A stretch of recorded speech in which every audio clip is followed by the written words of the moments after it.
रामपुर गांव में एक छोटा सा परिवार रहता था, जहाँ रामू, शोभा और उनकी एक प्यारी सी छोटी सी बच्ची बूढ़े पिताजी रहते थे। अरे शोभा, सुनती हो, कहाँ गई तुम?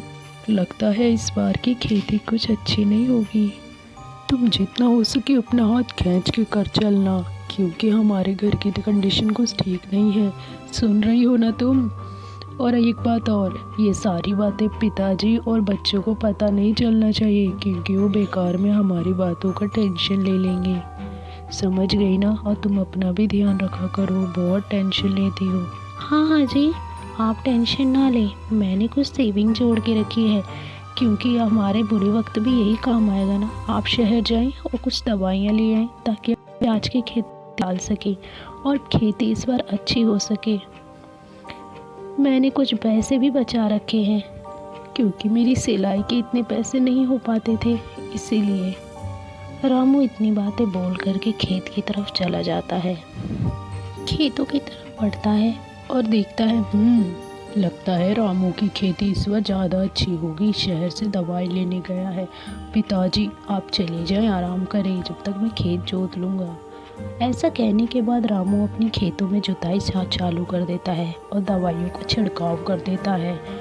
रामू बड़ी ही लगन के साथ मेहनत करता है और बड़ी ही रामू के खेत में दवा डालते ही उसे कुछ आवाज़ें आती हैं।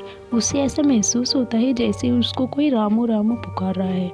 रामू घबरा के अपने दोस्त के पास जाता है और आवाज़ लगाता है, अरे दोस्त, बाहर आ जा, मेरे खेतों में से आवाज़ आ रही है। पता नहीं जब से शहर से लाई हुई दवाई मैंने डाली है उसमें कैसी जादू है। अरे नहीं नहीं, मैं नहीं जाऊंगा, क्योंकि मुझे इस टाइम डर लगता है। तू ही जा, शहर की दवाई डालेगा तो यही होगा ना। पता नहीं आजकल कौन कौन सी रणनीति अपनाते हैं खेती अच्छी करने के लिए। माँ, आपने बोला था राजमा चावल बनाएंगे, पर आपने अभी तक राजमा चावल नहीं बनाया। मेरे को आज बहुत मन कर रहा है।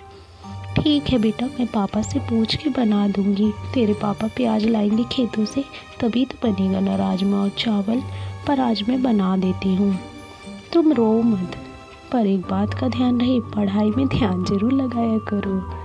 शोभा ऐसा सुनते ही किराने की दुकान पे जाती है और चावल खरीदने लगती है और बोलती है, भैया 2 किलो प्याज भी देना। तो रामू का कहना है,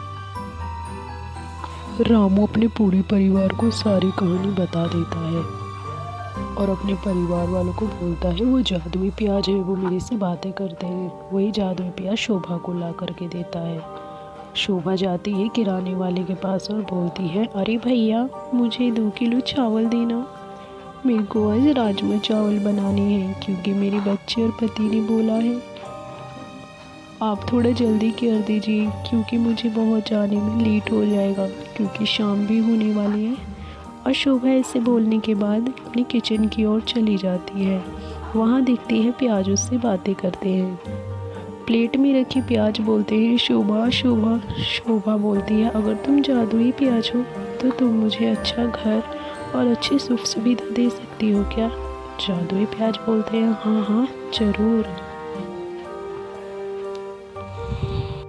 की बातें सुन के जादुई प्याज उसको अच्छा घर और अच्छी सुख सुविधा दे देते हैं और बोलते हैं, पर आगे से तुम मेहनत ही करना, ये सब मैं अपनी शक्तियाँ तुमको दे रही हूँ।